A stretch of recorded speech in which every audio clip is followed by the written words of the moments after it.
Hola, ¿qué tal? Bienvenidos al podcast Máxima Luz, este espacio que está dedicado a tu desarrollo, crecimiento, toma de conciencia y formación profesional, donde analizaremos los mejores contenidos en videos, artículos de desarrollo personal, libros, inteligencia emocional y otros. Todos sabemos que la vida es un ensayo y error, son experiencias de las más variadas, es en general un constante aprendizaje y sabemos que cuando tú te transformas, también transformas a los que están a tu alrededor. Y voy a acompañarte en este camino, a fortalecer tu carácter, elevar tu conciencia y hacer una mejor versión de ti mismo. Estaba dando vueltas sobre este podcast, cómo iniciarlo, y trataba de ordenar mi mente. Como este podcast le he dado en llamar todas las voces que habitan en mí, comencé a tener un sueño, algo raro. Y entonces me da pie para compartir con ustedes este sueño, ¿no? Yo estaba ahí en un sueño profundo, en las cuales había una verdulería cerca de mi casa. Y yo me había acercado a esa verdulería, que a la vez es frutería, ¿no? Y habían 4 señoras, una era la dueña, y 3 eran señoras de alrededor de 75 años que estaban sentados al costado de la dueña. Y al frente de ellos había un predicador que estaba constantemente haciendo su elocución de las cosas que él creía que era conveniente. Como todo orador religioso, no sabía si era un pastor o un sacerdote o un ser espiritual simplemente. Pero el punto básico de lo que decía ese predicador era que él podía estar en un lugar en ese momento y en varios lugares al mismo tiempo. Una definición, según mi punto de vista, algo cuántica. Pero de ese sueño yo solamente era el observador. Comenzaba a observar a las señoras que estaban viéndolo atentamente a este predicador. Y llega un momento en que él termina su prédica y yo les pregunto a las 4 señoras si habían observado y habían escuchado lo que había dicho el tal predicador. Y 2 me dijeron que no lo habían visto y 2 de las señoras me dijeron que sí lo habían observado.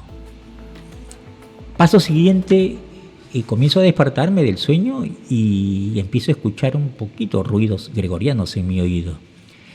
Los que saben algo de lo que son los cánticos gregorianos son cánticos religiosos de la Roma antigua, vienen de la Roma medieval. Y son cánticos generalmente que cantan varias personas en coro, son armoniosas y son religiosas. Y comencé a sentir una sensación interna de alivio conforme me iba despertando, de tranquilidad, de calma. Y comencé a asociar pensamientos espirituales, un poquito pensamientos de compasión, pensamientos de conexión, pensamientos de empatía. Esa sensación de que todos estamos unidos. Y a eso va este podcast, porque se llaman todas las voces que habitan en mí. Quiere decir que una de mis voces era la espiritual. Pero no es la única voz que tenemos todos, porque en algún momento quizás cualquiera de ustedes las ha tenido. Tenemos también muchas voces, quizás las voces de nuestros padres cuando éramos niños e íbamos a la escuela y nuestros padres nos decían: tienes que hacer tus tareas, tus ejercicios con mucha responsabilidad. Las voces de la responsabilidad guiadas por los padres se instalaron también en nuestra mente. Pero también estaban las voces de la frustración, donde quizás más adelante, cuando querías tener tu primer empleo y fuiste rechazado y dijiste: quizás yo para qué sirvo en esta vida. Entonces instalar las voces de la frustración también, o de la ansiedad, cuando quizás te van a diagnosticar alguna enfermedad y postergan para 2 días el resultado. Entonces se instalan las voces de la ansiedad. O también pueden ser las voces del alivio cuando sabes quizás que tu hijo, después de tanto prepararse, pudo ingresar a la universidad.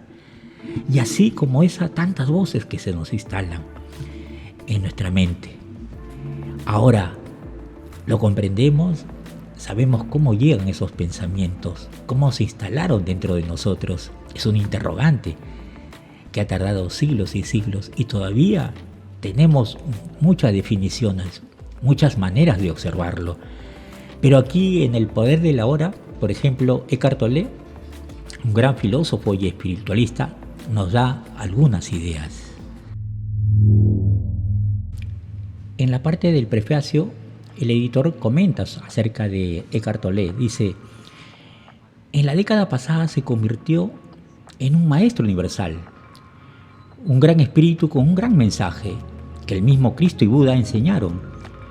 Se puede alcanzar un estado de iluminación aquí y ahora. Es posible vivir libre de sufrimiento, libre de ansiedad y de neurosis. Para lograrlo solo tenemos que llegar a comprender nuestro papel de creadores de nuestro dolor. Nuestra propia mente causa nuestros problemas, no son los demás, ni el mundo allá afuera. En nuestra propia mente, con su corriente casi constante de pensamientos, pensando sobre el pasado, preocupándonos por el futuro, cometemos el gran error de identificarnos con nuestra mente, de pensar que eso es lo que somos, cuando de hecho somos seres humanos mucho más grandes. Una vez y otra, Eckhart Tolle nos muestra cómo conectarnos con lo que él se llama nuestro ser. Dice: el ser es la vida eterna, siempre presente, que está más allá de las miles de formas de vida que están sujetas al nacimiento y la muerte. Sin embargo, el ser no solo está más allá, sino también profundamente en el interior de cada forma, como su esencia más invisible e indestructible. Esto significa que es accesible a usted ahora, como su propio ser más profundo, como su verdadera naturaleza. Pero no busque hacerlo con su mente, no trate de comprenderlo. Solo puede conocerlo cuando la mente se ha callado, cuando usted está presente, completa e intensamente en el ahora. Recuperar la conciencia del ser y permanecer en ese estado de sensación, realización, es la iluminación.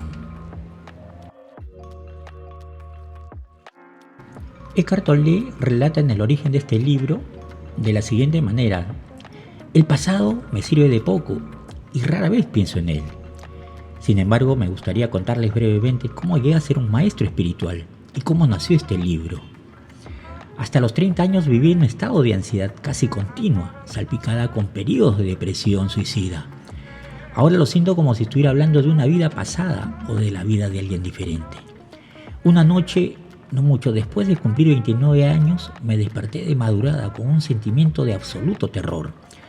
Había despertado con ese sentimiento muchas veces antes. Rara vez era más intenso que nunca el silencio de la noche, los contornos vagos de los muebles en la habitación oscura, el ruido distante de un tren. Todo parecía tan ajeno, tan hostil y tan absolutamente sin sentido, que creó en mí un profundo aborrecimiento del mundo. Lo más odioso de todo, sin embargo, era mi propia existencia. ¿Qué sentido tenía continuar viviendo con esa carga de desdicha? ¿Por qué seguir con esta lucha continua? Podía sentir un profundo anhelo de aniquilación, de inexistencia, que se estaba volviendo mucho más fuerte que el deseo instintivo de continuar viviendo. No puedo seguir viviendo conmigo mismo. Este era el pensamiento que se repetía continuamente en mi mente. Entonces súbitamente me hice consciente de cuán peculiar era ese pensamiento. Soy uno o dos. Si no puedo vivir conmigo mismo, debe haber dos, el yo y el mí mismo, con el que yo no puedo vivir. Quizás pensé, solo uno de los dos es real. Esta extraña revelación me aturdió tanto que en mi mente se detuvo.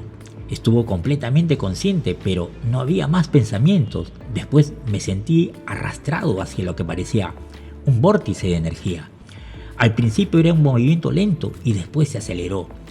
Me sobrecogió un intenso temor y mi cuerpo empezó a temblar.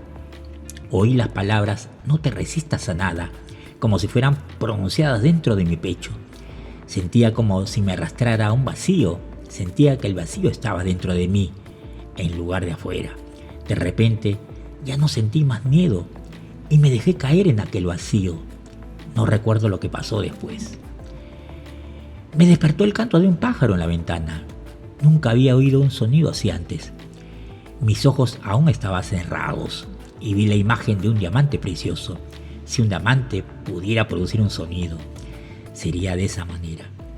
Abrí mis ojos. La primera luz del amanecer se filtraba por las cortinas. Sin ningún pensamiento sentía y sabía que había mucho más en la luz que aquello de lo que nos damos cuenta. Aquella suave luminosidad filtrándose a través de las cortinas era el amor mismo. Mis ojos se llenaron de lágrimas. Me levanté y caminé por la habitación. La reconocía y sin embargo sabía que antes no la había visto verdaderamente. Todo era fresco y prístino, como si acabara de nacer. Tomé cosas, un lápiz, una botella vacía, maravillándome ante la belleza y la vividez de todo. Aquel día caminé por la ciudad en total asombro por el milagro de la vida sobre la tierra, como si acabara de nacer en este mundo.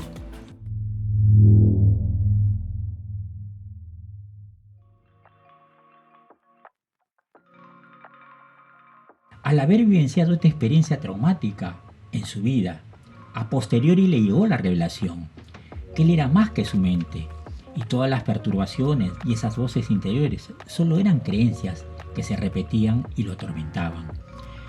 Si lo analizamos más desde el punto de vista científico, avalado por la evolución del cerebro y la mente, nos daremos cuenta, por ejemplo, que el ser humano no es más veloz que una gacela, ni más fuerte que un elefante, ni vuela como un águila.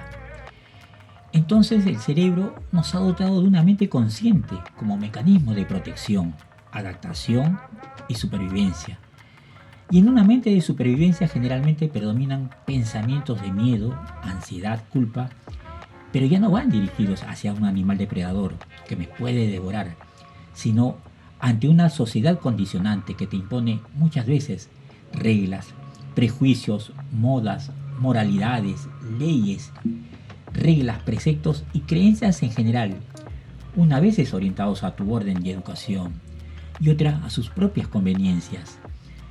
La mente no está orientado para hacernos felices, pero tampoco para la negatividad, sino básicamente para protegernos.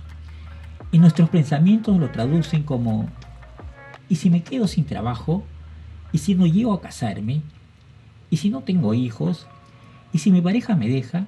¿Y si me quedo solo? ¿Y si al hablar en público me bloqueo? Y sí, y sí, y sí. Un largo y sí. Sabiendo que estos pensamientos, cuando más los queremos eliminar, más se expanden, se autorrefuerzan, se proliferan. Pero si lo observamos de lejos como si fuera otra persona, tienden a extinguirse paulatinamente.